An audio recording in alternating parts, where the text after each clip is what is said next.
Do Padre, do Filho e do Espírito Santo. Amém. Ave Maria, cheia de graça, o Senhor é convosco.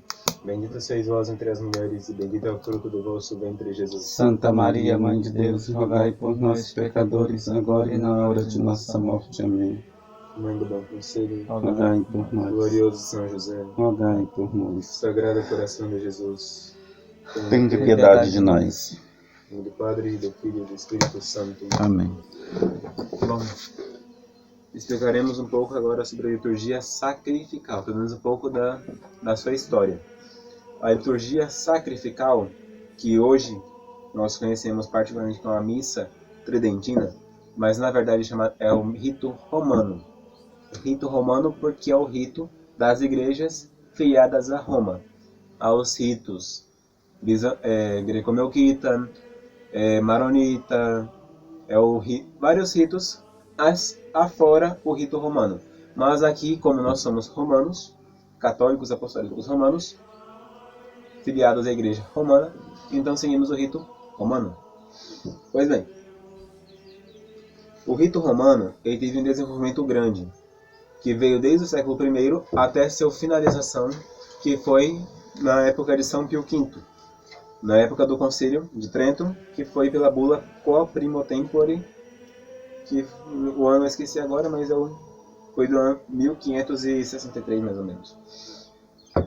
Pois bem, o rito romano ele veio de um desenvolvimento desde os apóstolos até os dias de hoje. Na época dos apóstolos, ele não era esse rito composto que conhecemos. Haviam duas missas, a missa dos catecúmenos e a missa dos fiéis. A missa dos catecúmenos, normalmente ela era feita no período da noite, madrugada assim, entre as 2 da manhã, 3 da manhã, por causa que a perseguição dos judeus e dos outros pagãos era muito grande. E o horário que eles poderiam se reunir sem chamar atenção era o horário da madrugada, que não haviam pessoas circulando pela rua, poderiam ensinar a doutrina cristã sem haver perseguição por isso. Então a missa dos catecúmenos era a missa da madrugada. Depois vinha a missa dos fiéis. A missa dos fiéis, no começo, ela era no raiar da aurora. Em alguns lugares era ao anoitecer, depois do pôr do sol. Isso variava de região para região. Hoje, é claro, a missa tem um horário fixo. Ela é desde a aurora até o meio-dia. E pelo direito canônico, ela pode ser desde 1 hora antes da aurora até 1 hora depois do meio-dia. É claro, há exceções, mas depois a gente fala sobre isso. O rito romano da missa dos fiéis nos primeiros séculos, ela tinha duas partes. Uma ágape. Ágape era uma refeição que os apóstolos e os bispos e os padres instituídos pelos apóstolos tinham em comum com os fiéis, na qual os fiéis comiam pães ázimos e ervas amargas, junto, é claro, com alguma outra iguaria, dependendo da região e dependendo do ano, da época do ano, de acordo com o que provinha. Era uma espécie de pré-liturgia. Aos poucos foi se separando até que hoje não existe mais nenhuma ágape. Mas nos primeiros séculos, principalmente no século I e II, havia essa ágape, que era uma refeição antes da missa. Depois se afastou e aí hoje não existe mais, depois do século III. A missa dos fiéis em si é que entrava uma fração do pão, ou eucaristia, ou vários outros nomes, mas é a comunhão do corpo e do sangue do Senhor. Essa parte da missa dos fiéis é onde havia uma consagração e onde havia essa parte do ofertório, a consagração, a comunhão dos celebrantes, dos fiéis, e por fim os outros ritos acessórios foram incluídos ao longo dos tempos, como por exemplo o Placeate, que é aquela oração antes de dar a bênção, e outras orações mais, só que foram incluídas aos poucos. Algumas vieram antes e algumas vieram depois. E o último evangelho data de pelo menos o século IV, por causa da heresia de Ário. Então, a missa dos fiéis e a dos catecúmenos eram separadas. Uma era pela madrugada, na qual os apóstolos e os bispos ensinavam os catecúmenos, com várias leituras, lições. Eram às vezes 9, às vezes 12, como se conserva ainda hoje na missa do Sábado Santo e da Vigília de Pentecostes, e de algumas das têmporas, que há várias leituras. Algumas das missas do catecúmenos tinham 7 leituras, algumas 5, algumas 3. Depois de tempo começaram a ter somente uma profecia, um salmo e uma epístola, né? E depois, hoje, nos tempos de hoje, nós temos a epístola e o evangelho, somente. Né? Todas as épocas sempre teve evangelho, só para deixar isso claro, para não deixar apagada a memória. Hoje, o que resta do ofício da missa dos catecúmenos é somente, como eu disse, o Sábado Santo, a Vigília de Pentecostes, alguma das têmporas, e também o ofício divino na hora de matinas, que era chamado ofício de vigílias, quando separou-se a missa dos catecúmenos. A missa dos catecúmenos se uniu à missa dos fiéis, então houve essa criação do ofício de vigílias, que eram os noturnos do tempo romano. Pois bem, vamos ver. A constituição hoje da missa dos catecúmenos e dos fiéis é como está no missal e em outras partes. Mas desde nos primeiros séculos haviam várias diferenças e várias composições, principalmente na parte romana. Havia os ritos galicano, havia o rito moçárabe, que é uma espécie de variação do rito galicano. Havia o rito bracarense, da diocese de Braga, em Portugal. E havia outros ritos que haviam no Ocidente. Não estou falando do Oriente. O Oriente agora deixei à parte. Estou falando somente do Ocidente, que é, no caso, Roma, Espanha, Portugal e, enfim, Áustria. Haviam ritos que, aos poucos, foram se substituindo pelo rito romano. Mas vamos voltar agora bem no comecinho. No século I e II, começaram a surgir várias heresias, como, por exemplo, a negação da Santíssima Trindade, a negação a afirmação que Jesus Cristo era somente Deus, mas não era homem, e outras heresias do gênero, que foram exigindo que a missa houvesse certas modificações. Algumas heresias de alguns bispos, algumas heresias que surgiam, a falta de criatividade de alguns, a falta de memória de outros, começaram também a exigir que fosse escrito o cânon. O cânon da missa, ele foi escrito por causa da falta de criatividade, da falta de memória e da heresia de alguns. Então, a partir do século II ou III, já havia um protótipo do cânon romano, que é o cânon que se usa até hoje. Outras partes da missa, só esse cânon ele foi distribuído para as dioceses de Espanha, para as dioceses da França, ou seja, das Gálias, para a diocese de Portugal. E foram aí surgindo outros ritos. E também para a diocese de Milão, onde surgiu o rito ambrosiano. Era como uma espécie, no Ocidente chamamos cânon, no Oriente chamamos anáfora. Anáfora grega e o cânon romano, para serem diferenciados um do outro. Depois do cânon romano, no século III, surgiram outras heresias que foram exigindo certas composições da missa. Por causa do cancelamento, da finalização das perseguições da época de Constantino, conseguiram unir a missa dos fiéis com a missa dos catecúmenos. A missa dos catecúmenos passou a ser antes da missa dos fiéis. Nos primeiros tempos, a missa era sempre celebrada no período da tarde ou do anoitecer, sempre depois do pôr do sol. Aos poucos é que começaram a retroceder esse horário até chegar ao período da manhã, para se aproveitar a luz do dia. Nos primeiros tempos também, as liturgias eram totalmente assim grandiosas. Havia a participação dos senadores romanos, havia a participação das matronas, que eram as senhoras da alta categoria, eram as esposas de senadores, esposas dos nobres de Roma, das regiões romanas, de Veneza, de outras cidades, que participavam de forma ativa da Sagrada Missa, do sacrifício. Havia participação das virgens, dos ascetas, participação de várias pessoas desse gênero que ajudavam no ofertório, não só com doação de espótulas, de bens materiais, de bens financeiros, mas também com os dons, com trigo, cevada, centeio. O trigo era usado na missa, a cevada e a centeio era para sustento dos padres. Ajudavam com o vinho para poder participar do sagrado banquete. Enfim, também ajudavam, havia a comunhão dos fiéis sob 2 espécies. Haviam 2 cálices, o cálice ministerial, ou seja, os cálices do ministro, que ele era um cálice pequeno, como é o de hoje.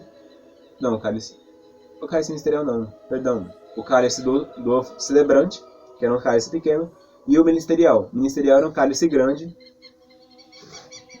mais ou menos dessa altura, assim, acho que uns meio metro, com duas asas em cada lado, para poder ajudar no transporte, para poder servir a comunhão dos fiéis. Na época em que se usava ainda o pão um pouco mais grosso e um pouco maior, e o vinho ajudava a poder consumir o pão de forma que não causasse dificuldade no engolir. Então havia essa comunhão dos fiéis, não só para poder comungar em das peças, também para ajudar na comunhão. Assim como ainda hoje o ministro celebra assim, que ele consome o vinho logo depois do pão para poder ajudar a engolir a sagrada hóstia. Haviam também várias outras coisas que foram acrescentadas ao longo do tempo e retiradas, outras também de acordo com a necessidade. Como eu disse, o último evangelho começou a surgir a partir do século IV em vários lugares, como sendo o princípio do evangelho de São João, para poder acabar com a heresia de Ário, que negava a divindade de Nosso Senhor, e também depois a de Eutiques. Eutiques era um outro heresiarca, assim como Apolinário, que negava a humanidade de Nosso Senhor. Diziam que Jesus Cristo era somente Deus. Enfim, o ofertório. O ofertório passou a ser escrito depois de algumas outras heresias que diziam que Nosso Senhor que queriam sacrificar somente o fruto da terra e trabalho do homem. Mas não. O ofertório já era um prenúncio daquele que seria sacrificado. Ou seja, Jesus Cristo tinha que dizer quem ia ser sacrificado. A liturgia romana em si era uma liturgia séria. Os romanos eram um povo assim sério, que não eram dados a muito simbolismo. Para eles aquilo era aquilo, acabou a história, não tinha muita diferença.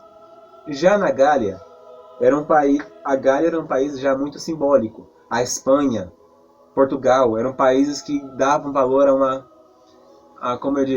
uma simbologia muito grande.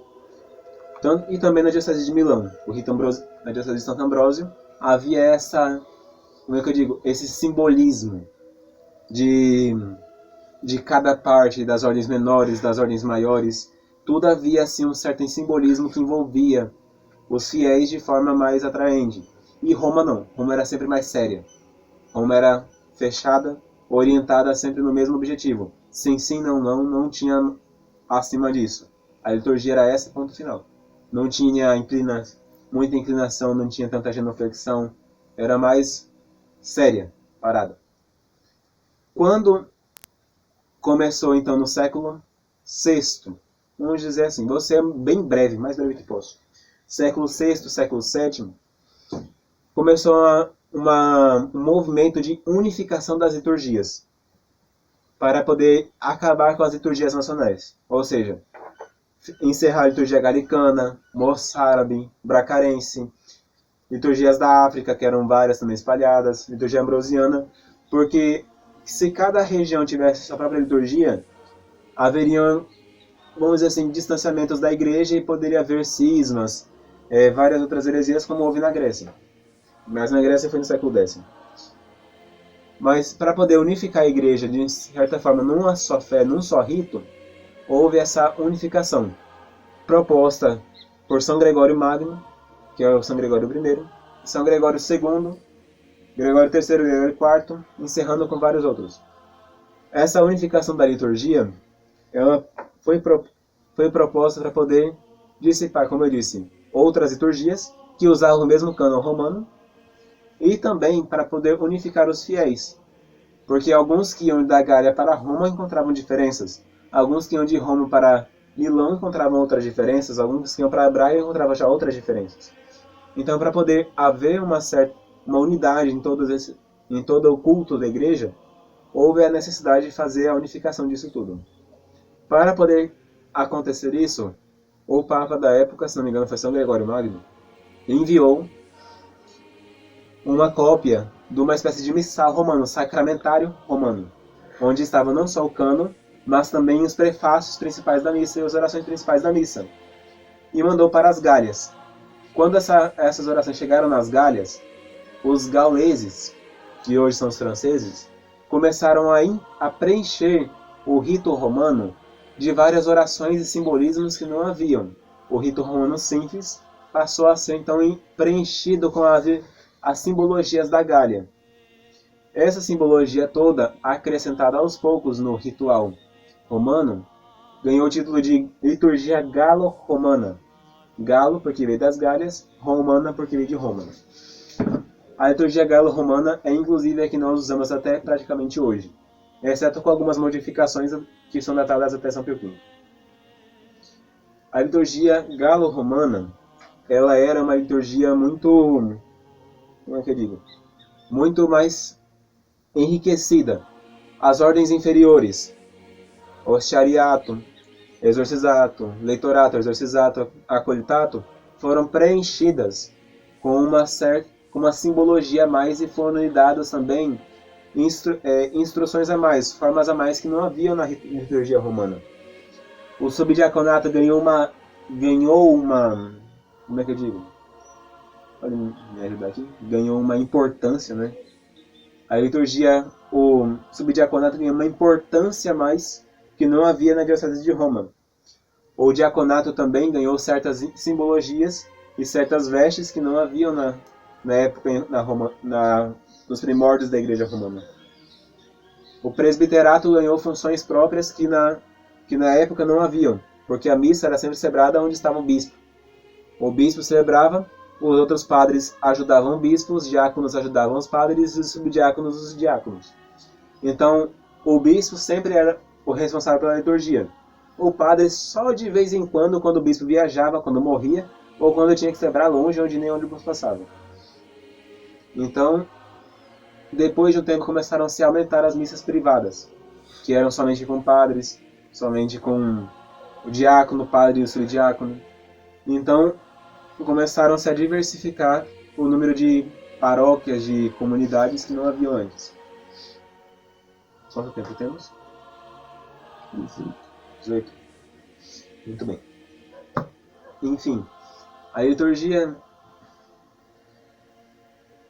romana, então, com esse acréscimo da liturgia galo-romana, ganhou uma desenvoltura que lhe forneceu as bases para poder ampliar a sua capacidade de missão.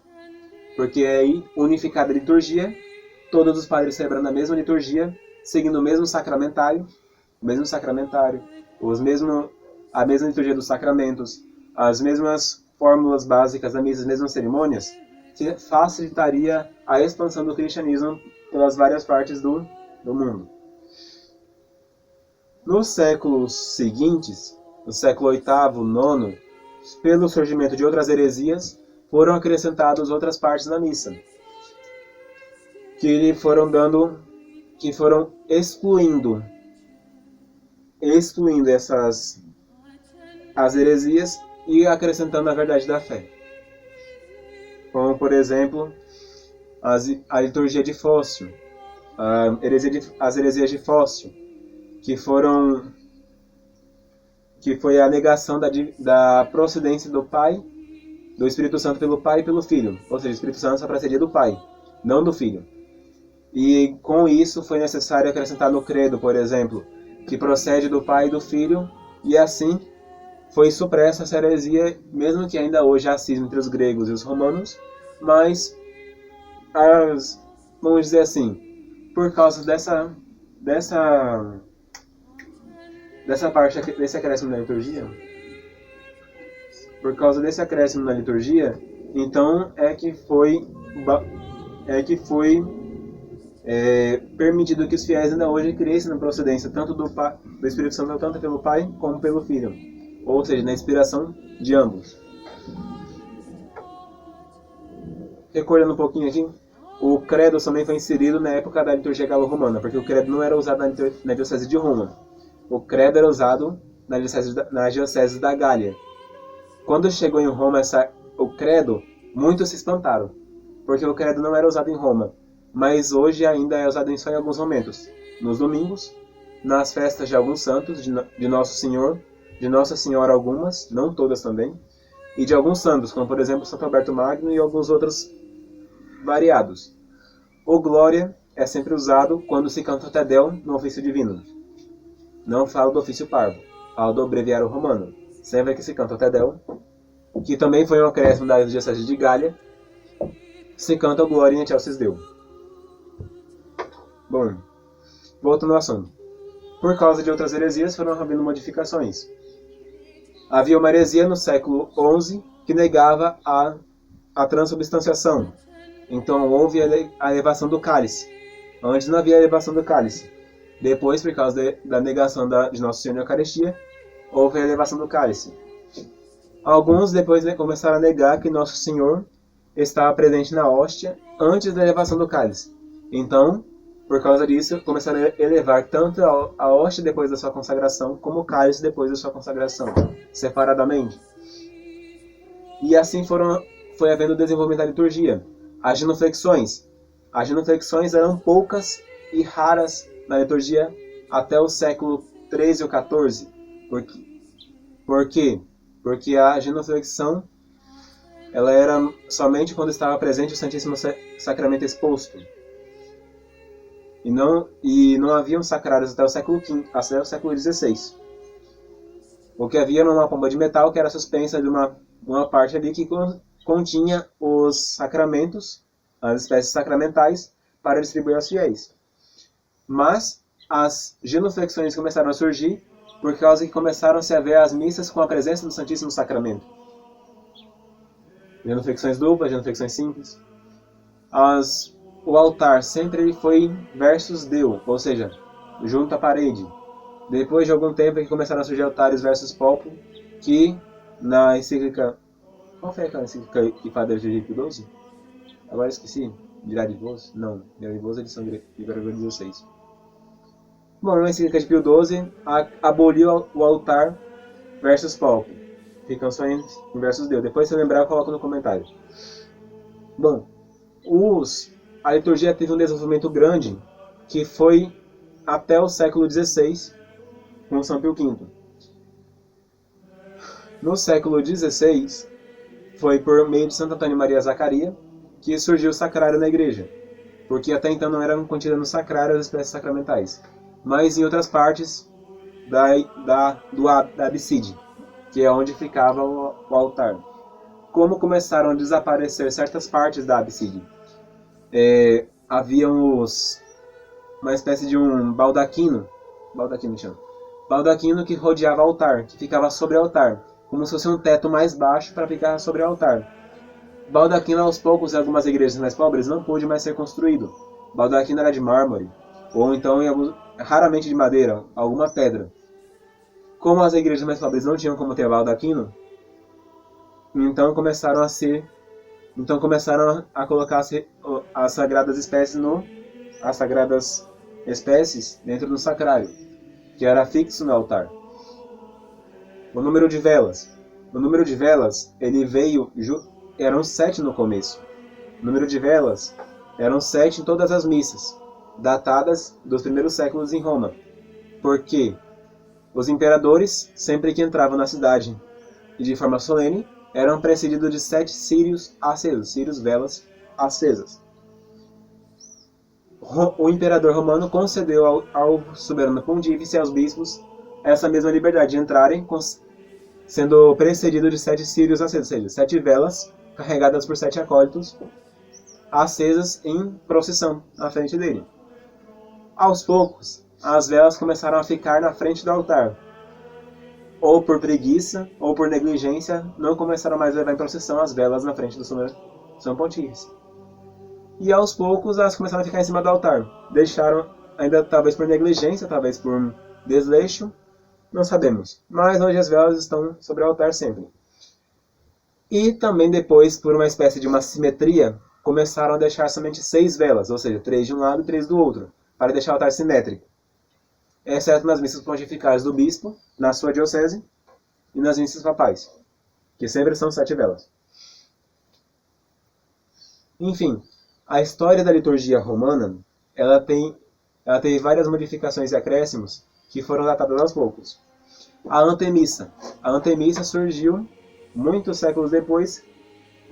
Alguns dizem, algumas más línguas, dizem que a antemissa, o salmo Iudicame Deus, deixa minha causa medo de gente não santo, fazer-me justiça, Senhor, de gente não santo. Então, dizem algumas más línguas que o salmo Iudicame, ele surgiu para poder esperar o imperador que chegava atrasado na missa. Não, o salmo Iudicame não surgiu por causa disso. Ele surgiu por causa que a missa começou a ficar muito breve, muito curta. Então, para poder aumentar um pouquinho o tempo da missa, não ficar tão reduzido o seu tempo, colocaram ainda um salmo preparatório para essa missa. Porque senão o santo sacrifício seria celebrado em 10, 15 minutos e não seria digno de Nosso Senhor. Para poder acabar com essas más línguas que ficam dizendo besteira por aí. O confítero. O confítero sempre foi celebrado, primeiro pelo celebrante, depois pelos ministros. O celebrante dizia o confítero primeiro, pedindo perdão pelos próprios pecados, depois os ministros começavam também a rezar o confítero. A liturgia romana, ela sempre foi feita certas partes em forma silenciosa, ou seja, que ninguém escutava, o cânon, o ofertório, e algumas partes em voz baixa, e algumas partes em voz alta.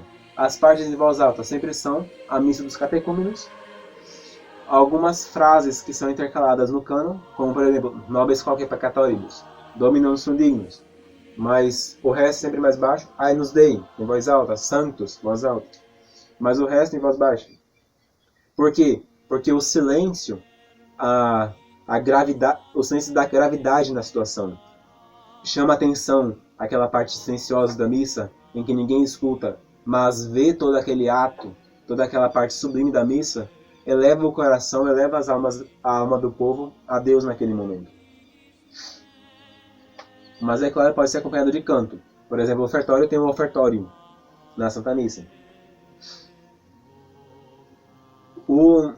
Outras partes da Santa Missa que foram acrescidas com o tempo e retiradas com o tempo, não vou dizer aqui porque senão o vídeo vai ficar com 1h30 e alguns aqui não vão aguentar escutar.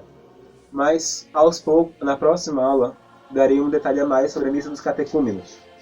A antemissa e a missa dos catecúmenos, que são as partes iniciais da Sagrada Liturgia Sacrificial. E, enfim, para podermos bem encerrar, vamos fazer uma oração final. Fiquemos todos em pé para podermos agradecer a Deus por essa aula e pedir pelo palestrante aqui para que possa dar melhores aulas da próxima vez, mais centradas no assunto. Padre nosso que estais no céu, santificado seja o vosso nome. Venha a nós o vosso reino, seja feita a vossa vontade, assim na terra como nos céus. O pão nosso de cada dia nos dai hoje, perdoai as nossas dívidas, assim como nós perdoamos aos nossos devedores. Não nos deixeis cair em tentação, mas livrai-nos do mal. Amém. Ave Maria, cheia de graça, o Senhor é convosco. Bendita sois vós entre as mulheres, e bendito é o fruto de vosso ventre, Jesus. Santa Maria, Mãe de Deus, rogai por nós, pecadores, agora e na hora da nossa morte. Amém. Glória ao Padre, ao Filho e ao Espírito Santo. Como era no princípio, agora e sempre, por todos os séculos dos séculos. Amém. Glorioso São José, rogai por nós. em nome do Padre, do Filho e do Espírito Santo. Amém.